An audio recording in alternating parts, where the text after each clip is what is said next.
Bem-vindo de novo nessa aula de prática de interpretação.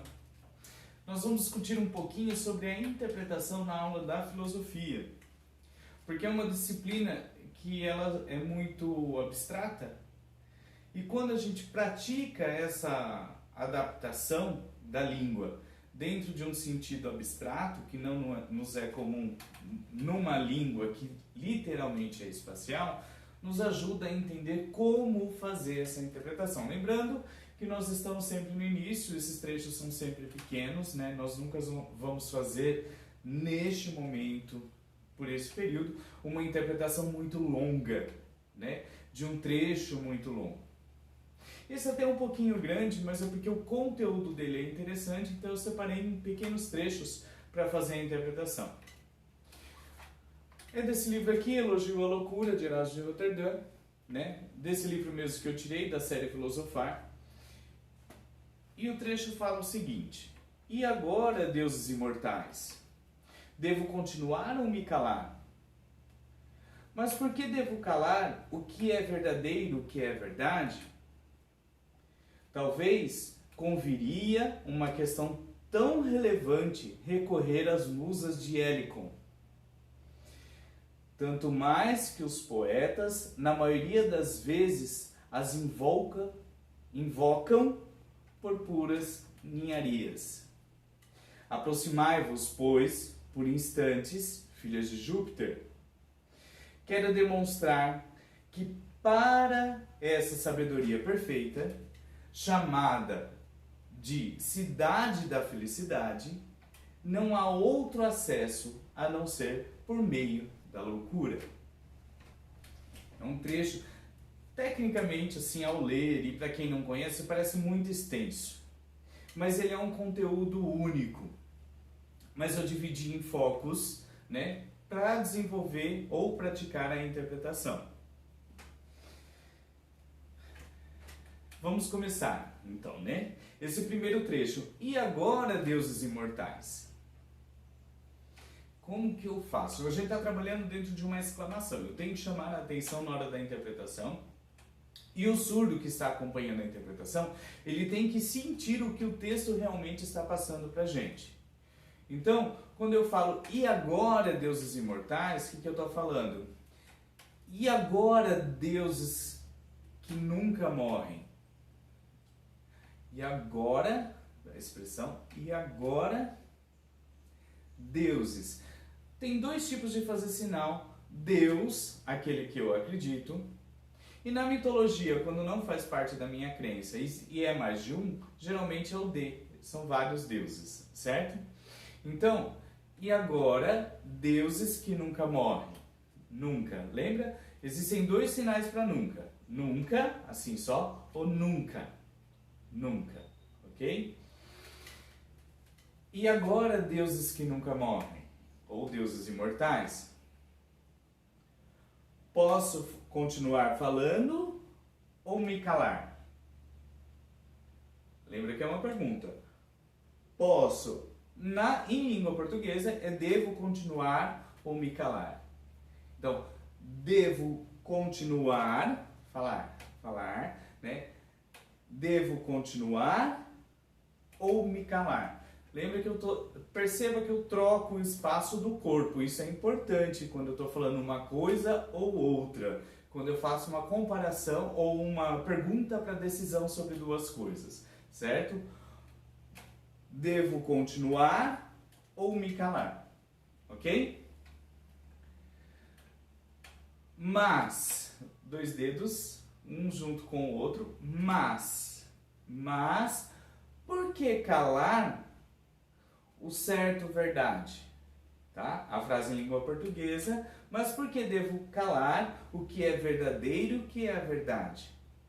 Só que esse primeiro verdadeiro, ele está dando um significado do que é certo. E o que vem a ser certo, a verdade.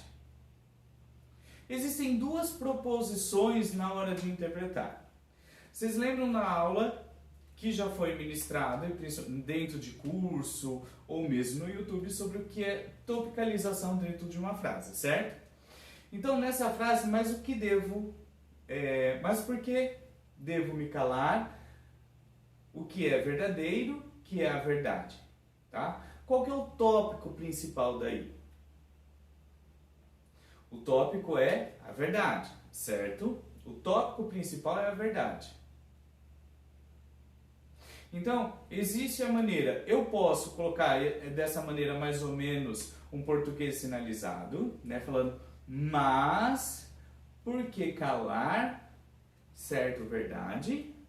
Ou tem uma maneira mais simples e mais direta para o surdo para entender. Eu posso colocar, mas, verdade, certo, por que calar? Perceba como que é a transfiguração? Então, esse mas é importante, ele inicia porque ele é a continuação, ela tem uma proposição anterior. Mas, posterior a isso, eu tenho o que é o tópico principal da mensagem, que é a relação de verdade, né? O que é verdade, e essa verdade é certa, e a partir dessa certeza que eu tenho, por que eu devo me calar? A segunda proposta que tem, né, no terceiro trecho, a terceira mensagem, ele fala assim: talvez conviria uma questão tão relevante recorrer às musas de Helicon. Ó, percebam uma coisa, nós estamos falando dentro desse trecho do que convém, o que seria importante, né, e recorrer a alguém. Quando eu trato sobre alguém, é muito importante, independente se eu tenho um sinal sobre aquilo, mas é fazer a datilologia. Isso não vai escapar nesse trecho, ele não escapa. Então eu tenho que colocar assim, bom, talvez importante, interessante o que? Chamar pessoa, musas, Helicon, ok? Então é importante. Talvez importante, interessante, chamar, né, musas Helicon, ok? Tá, vamos continuar a próxima proposição.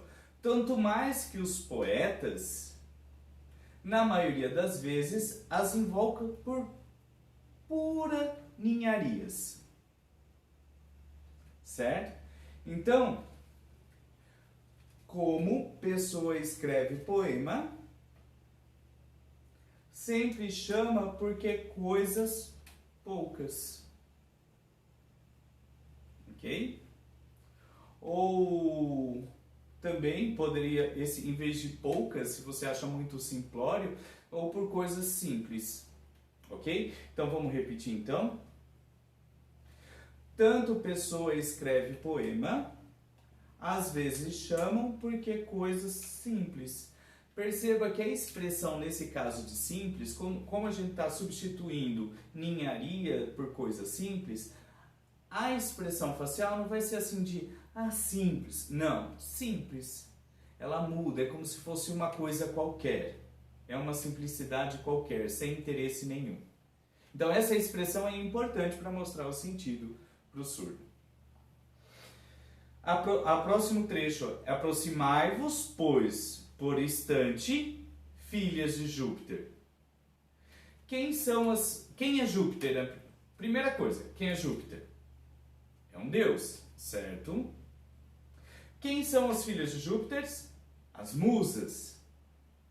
Quem que eu estou chamando? Elas. Então, quando eu localizei elas, que eu falei que é a pessoa aqui, musas, certo? Então, o que eu estou falando para ela? Aproximai-vos. Aproximai-vos. É quem está aqui. Se eu indiquei ela aqui, eu não posso ficar mudando para cá ou para cá, para cá. Eu indiquei aqui, aproximai-vos. Mulheres, aproximai-vos. Ok? Só isso, não precisa de mais nada, nada, nada. Por mais que você possa completar, rápido. Aproximai-vos, rápido. Mas nem esse rápido ele é necessário nessa mensagem. Ok? Porque ele já dá o contexto.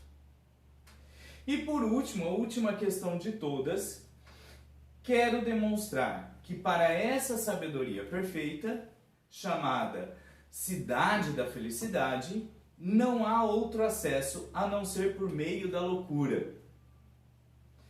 vão prestar bem atenção no que está falando essa mensagem. Quero mostrar, né? Quero mostrar que essa sabedoria que é perfeita, que todos querem, que todos procuram, que é a própria felicidade. Então, qual é a sabedoria perfeita? É a felicidade. Certo? O único acesso dela é a loucura. Então, como que eu chego até ela? É pela loucura. Então, vamos continuar essa sinalização, então. Então, assim, ó, existem maneiras de se fazer diferente. Porque a proposição principal aqui é a felicidade. Certo? Então, o que eu vou falar para você? Então, eu vou mostrar para vocês que felicidade, certo, sabedoria, só pode chegar pela loucura. Pela loucura, ok? Então, isso é importante, tá? Então, eu mostrar para vocês felicidade, sabedoria certa, só posso chegar ou chegar porque loucura, ok? Então vamos tentar fazer o conjunto do todo para ver como que a gente saiu. Lembrando que esse vídeo, a princípio, ele está um pouquinho corrido, ele tem alguns cortes porque eu vou colocando as frases no meio para ficar mais fácil, mas pare o vídeo, tente sinalizar. Se ficar alguma dúvida ainda, não esqueça de colocar nos comentários, tá? Ou mandar pelas redes sociais. Só procurar lá Matrone ou Matrone Libras, vocês vão achar nas redes sociais, que a gente vai conversando e vou mandando informações a mais para você. Principalmente se há algum conteúdo específico ou uma interpretação específica que você tem dúvida. Então lá. E agora, deuses que nunca morrem? Devo continuar ou me calar? Por que verdadeiro certo calar? Talvez importante e interessante chamar musas helicon. Tanto porque poetas as invocam só por ninharias. Aproximai-vos, filhas de Júpiter. Quero mostrar que felicidade não outro acesso se pela loucura. Ok? Conseguiram entender? Conseguiram fazer um complemento? Lembrando que interpretação é estratégias de transmitir a mensagem para o surdo. Existe uma regra geral, um modelo geral? Não. Ele tem que causar um entendimento. Quando você pratica isso, ou que você faz no dia a dia, ele vai te dar estratégias diferentes. Porque nem mesmo quando você observa os surdos eles utilizam da linguagem na mesma forma, ou na mesma proporção. Mas tudo é baseado dentro de uma gramática espacial. Lembrando que eu estou falando sobre locação, onde eu coloco os personagens, de quando eu faço contraposições ou comparações, e quando eu jogo a relação de um diálogo, eu tenho uma estrutura correta de se fazer isso. Obrigado, pessoal, por vocês estarem comigo até este momento, até nessa aula, mesmo simples, curta, rápida, mas a intenção é que não sejam aulas longas, mas que você consiga montar uma maneira, uma estratégia de estudo para chegar ao seu objetivo principal, que é essa interpretação, essa fluência na sinalização. Ok? Muito obrigado até este momento e até a próxima aula.